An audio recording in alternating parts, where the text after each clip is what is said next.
Ladies and gentlemen, as you know, we have been covering, really from the first time it was proposed, not just the crooked trash monopolies the city council created, but this concept of road diets, which is a euphemism for intentional gridlock. And every one of the city's 15 city council districts have streets designated to be narrowed deliberately for bike lanes under the auspices that it will make it safer by lowering speeds and, of course, improve the environment. But the folks on the west side in the Venice Mar Vista area, they fought back because they were stuck in hideous gridlock. And this resulted in a recall movement against City Councilman Mike Bonin. The organizers of that recall Bonin movement have now delayed that as they continue to try to raise funds. Let's find out what's going on from the co-chairman of the Recall Bonin campaign, Alexis Edelstein. Alexis, how are you? Welcome back. Great, guys. Thank you. Happy New Year. Same to you, sir. So what's going on?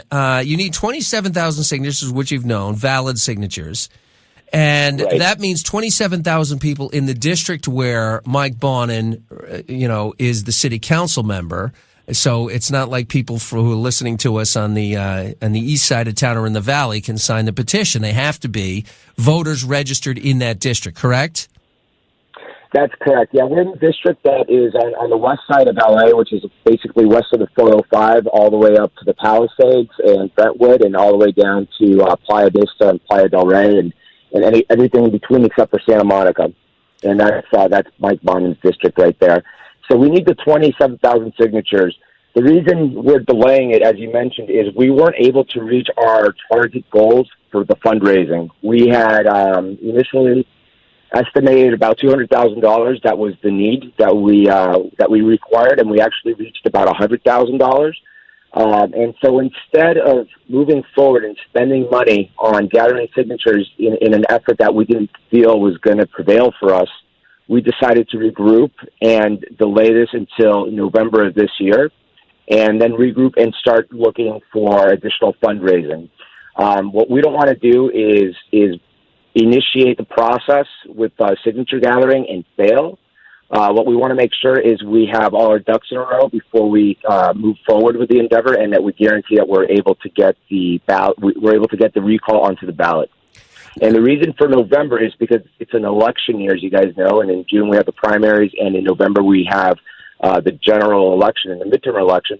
And so the companies that we're going to hire for the signature gathering, the prices are very very high right now because of the higher demand because of the upcoming elections.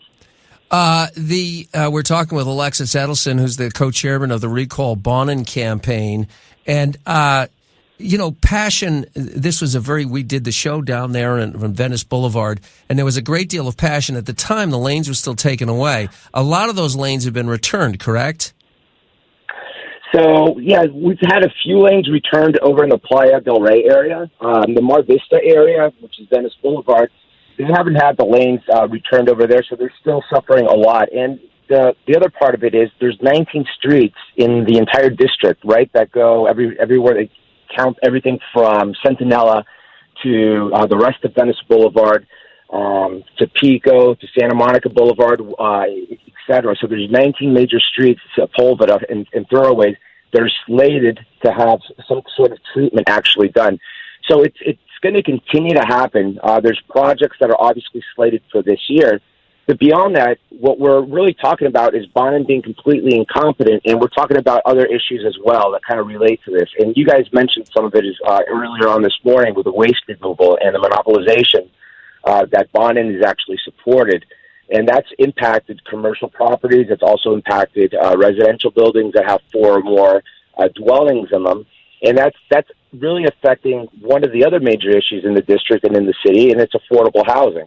So what this is really an encompassing 360 now campaign where it's other issues as well. We're talking about the homeless issue as well, and the incompetence with Mike Bonin and his inability to address the homeless crisis, which the City Hall has actually called the homeless issue a crisis 2 years ago, and they haven't done anything. Homelessness has gone up 24% in the city in the last year alone.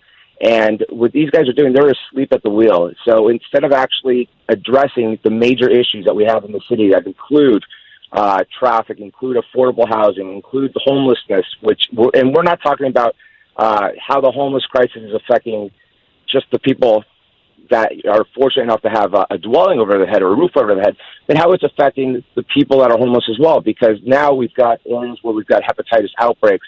It's insane. It's well, also inhumane. the wildfires that did so much damage are being caused by illegal fires in homeless encampments. Well, Alexis, we'll continue to follow the story. Thanks for giving us an update on this. Appreciate it. Co-chairman of the Recall Bonin campaign. And I'd like to answer one more thing, because Bonin's campaign is accusing us of being a scam, is accusing us of using this for purposes of trying to profit off of this. And we've put out a statement. You can find it on our website at recallbonin.com. You can also make additional donations at recallbonin.com as well. Matter of the fact is, we're not doing this for a profit. If we were doing this for profit, we would have taken the money and ran away. We're doing this because it's a passion project. We feel it's the right thing to do, and we want to do it and make sure that we're successful. And so they've been, instead of addressing the issues that we're talking about, they're trying to mudsling and trying to say that we're this or we're that. And I know that you guys may have had somebody from the Bonin camp on the radio station last week talking about some of those issues. So I did want to address that. Okay. I appreciate it, Alexis. Thank you for being on with us this morning, Alexis Edelson. Ladies and gentlemen, as you know, we have been covering, really from the first time it was proposed, not just the crooked trash monopolies the city council created, but this concept of road diets, which is a euphemism for intentional gridlock. And every one of the city's 15 city council districts have streets designated to be narrowed.